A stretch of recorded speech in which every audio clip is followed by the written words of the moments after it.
So we have here the electron microscope. The microscope itself is this instrument over here. And this area is the computer that's going to run it. It's a very electronically driven interface. The thing that's making noise over here is a pump. And I'm going to do the first thing, which is to relax the pressure in here. This is the location where the samples are going to go. And if I pull against that, it's got some pressure that prevents me from doing that. It's under vacuum right now. And I'm going to go down here and push the vent button. And that's going to slowly let some air out. And I'll show you what happens on the inside of this as soon as that moves away for us.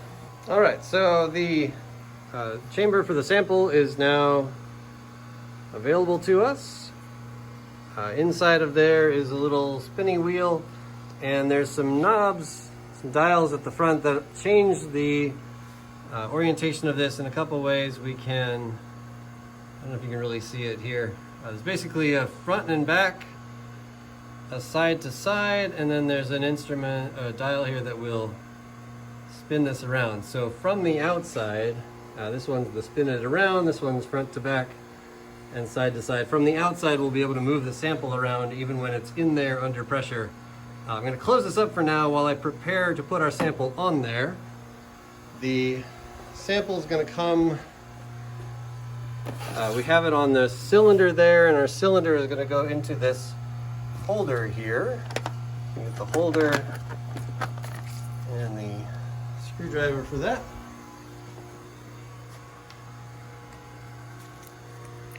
And I'm going to use my forceps to put one of these down into the location. And I'm going to have to stop the video here to do this with two hands, but I'm going to take this hex screwdriver and tighten it up by just driving a pin into the side of it so it holds it there in place. Okay, so my sample is now snug in the holder. The holder has a groove on the bottom, and that's going to fit over the raised circle on here. I'm going to be keen not to touch anything on the sides of this. There we go. There's a flat part, and the flat part's going to go snug up against the flat part there. Close it up. And then down here I'm going to hit the evac button, and that should turn on the pump to a higher intensity. You'll hear it come on here.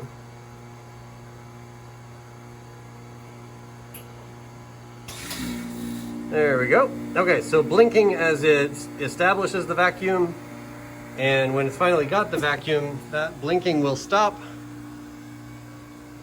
And we're going to come to our SEM associated program here. Okay, so the program is up. Nothing comes through as an image until the vacuum is all set. So right now in the upper left here it says wait, and then as it goes it's going to sense that the vacuum is at sufficient vacuum, and then it'll start giving us an image. I'll try to show you the image as that comes through. Okay, so we've taken a little bit of time for the vacuum to draw. Once the vacuum was established, then the screen starts showing us an image. In the upper left there, it says that the filament is on. So the way that this works is that at the top of this is a filament that generates electrons, and they fire off in all directions, but the ones we're interested in go down into the chamber where the sample is, and they bounce off of that, and the way that they bounce is really what's recorded to indicate the contours of the surface of the sample. So as I mentioned before, everything in here is completely sealed off right now, and so we have to maneuver things using our dials that I showed you before, and that's going to change what the image shows on the screen here. So right now we're pretty far zoomed out. Down at the bottom is the magnification, so 10 times magnification.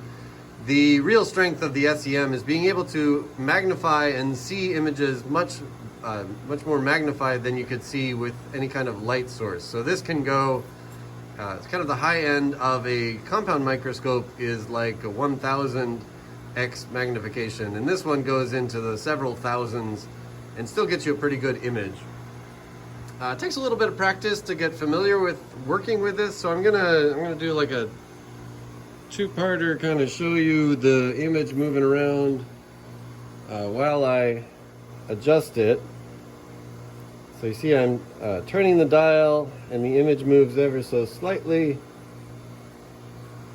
And try to get our biological material centered in here.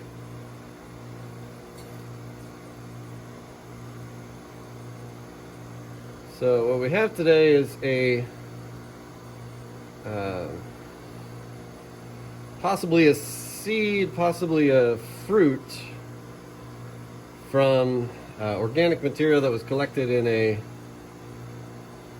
soil sample, soil core actually, so from a much older than recent age of soil. So the mechanical dials over there, those can do a variety of really large scale movements. And then over here, these are actually electronic maneuver tools that can zoom in and magnify and focus, and I'll show you some of those. So let's try zooming in for starters. So it's not mechanical so much as electronic. We're just gonna zoom in. I'm gonna do what's a good idea to do first is to get a good focus at a really high magnification on something that's not really part of your sample. So there's some cracks in the surface of the part that was the sticky carbon tape, also coated in gold, and there'll be some cracks in there. That's pretty typical. And if you get a good focus on the edge of a crack, that can get you off to a good start. So the focus is, I don't know if you can see very well, it's just kind of static. So it doesn't quite look like the same sort of focus you get with an optical microscope. It's just a series of electrons coming up to the sensors, and those are, I don't know, you get kind of a composite impression of what things look like. So I often find that you can just kind of crank this for a whole bunch, crank the focus, and I'll show you how you kind of get the image where you think it should be.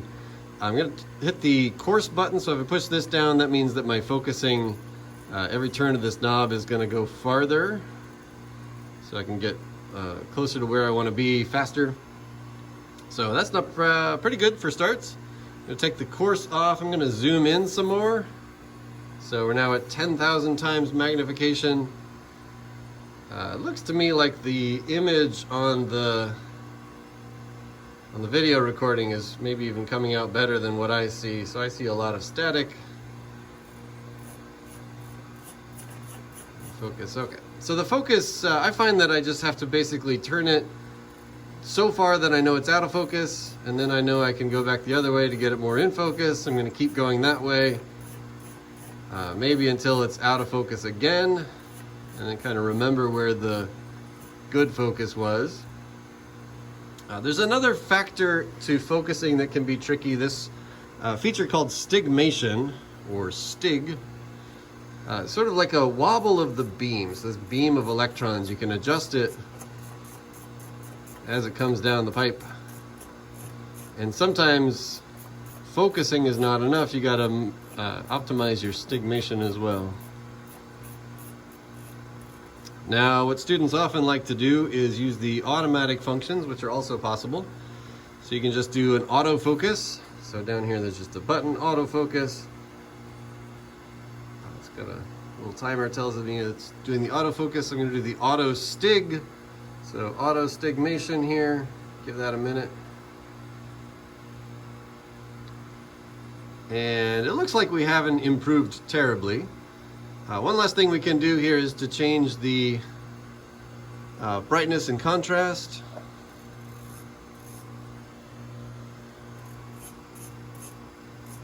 So increasing the contrast now, you can see it's becoming more black and white. Brightness, obviously. So this is up to personal preference, but you know, darker brightness there can give you more contrast. Probably focusing in on this little bit of cracked surface, flat surface, probably isn't very interesting. So let's get it to where we like it. I'm gonna kind of start with that maybe for our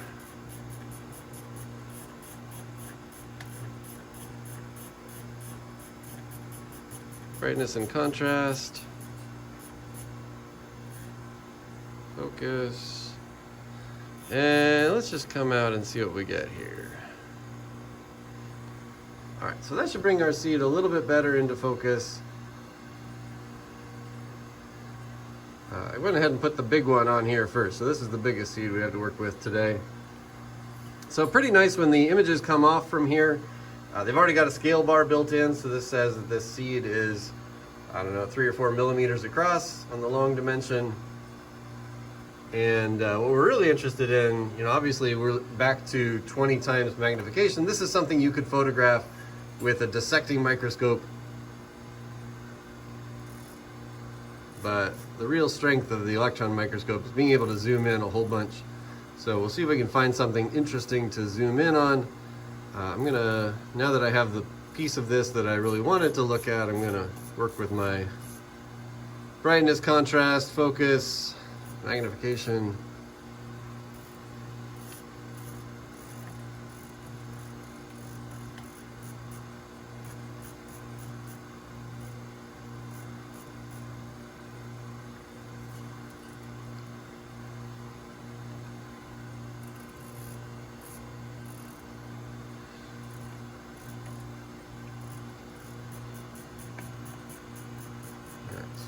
Whole bunch, make sure we're out of focus.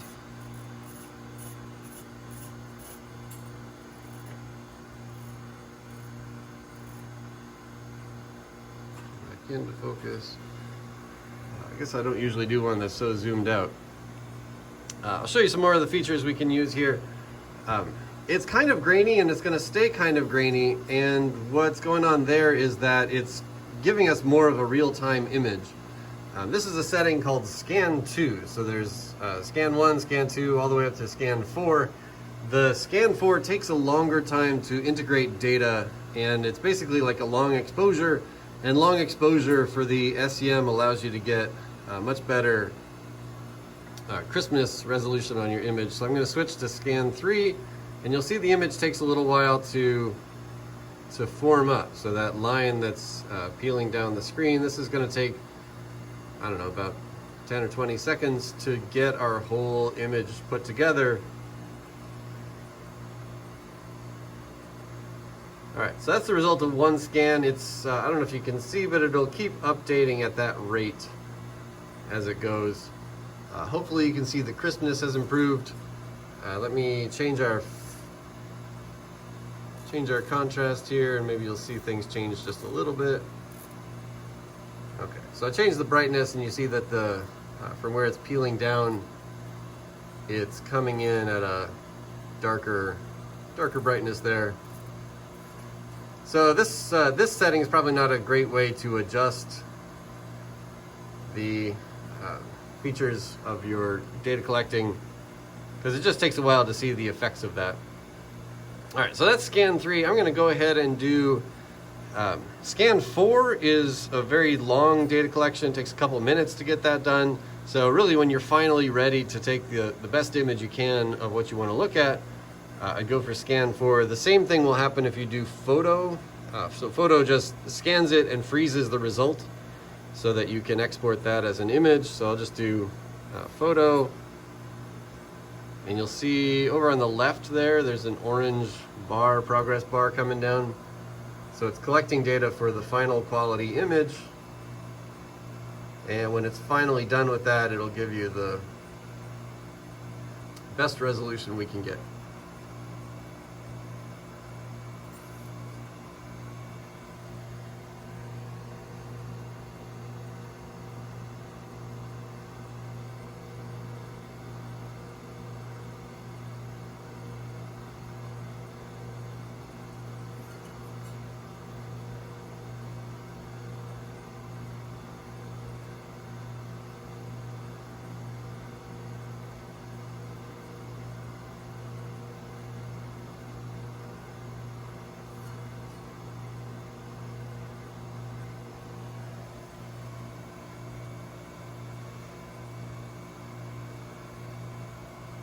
So after this, I'll try to zoom in and get us something that's really worthy of the powers of the SEM here.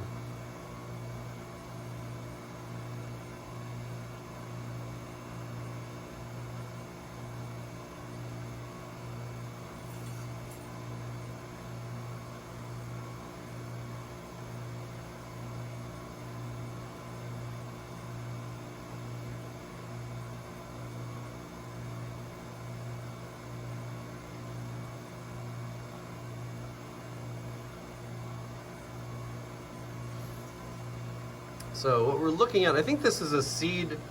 I don't know what kind it is, and that's part of the question here. I was given these samples by Dr. Jacobs in geology, and he got them through doing a soil core, so really old soil samples of a wetland, and he'd like to know what kind of plants were present there, so that we're actually part of an active investigation now. What we see here, this is a curled up embryo. So there's some plant groups that have their embryos coiled up like this. A lot of times they might be coiled up, but you don't see that as part of the seed. But here we have one where the seed is really, even with this like cracked in part here, the seed is pretty well tracing the outline of the embryo there and not much else. So it should be fairly distinctive as soon as we can track down really extant living plants that have this kind of seed. Okay, so it tells us we have a frozen sample there. I'm going to go and do save, and we can head up to ours. I'm going to start a new folder, and we'll just call that 2020 Plant Kingdom. And name this one, this is 6B seed. So conveniently it actually puts this magnification and voltage, puts that information onto the file that gets saved. So we really shouldn't have to say anything about the magnification, but if I do take multiple images of the same sample, I want to maybe distinguish those a little bit. So I'll just call this full size, and that'll save it as a JPEG. And then we can head back and switch now back to scan 2. And now we're back to a live image. And let's see if we can zoom in on something that's a little more interesting here. So I'm curious maybe what the surface cells look like. I'm not sure what we're gonna get, but we're gonna try. All right, out of focus, back to in focus. Trying some stigmation here.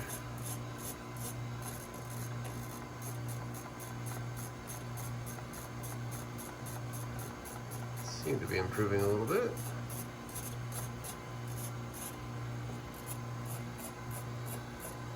So there's like 3 dials you've got to optimize. There's stigmation on the X dimension, the stigmation on the Y dimension, and the focus, and they really all have to be lined up just right to get a good image here. So I'm just gonna keep switching between those. Stigmation X, stigmation Y. All right, this is looking better. There we go. Crisping up nicely. It took a while to get there, but that was a lot better. So you have to get comfortable with the static and also kind of acknowledge that the scan 2 setting is just going to get you something that's grainy regardless. But you want to get it as good as you can, and usually cleans up pretty nicely going from scan 2 up to scan 4, as long as you've got things in focus nicely. All right, so I tried the stigmation a little bit better to optimize. Focus was getting us even better. Okay, so I don't see any single cells in here. I might zoom around or move around a little bit. Seeds a lot of times have like a surface wax or something like that that would obscure the boundaries of the cells. Not fully sure what we're looking at here. That's part of the fun, right?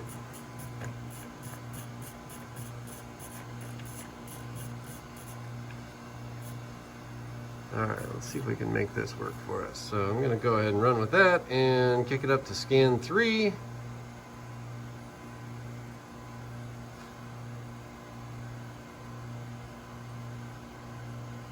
And it's still pretty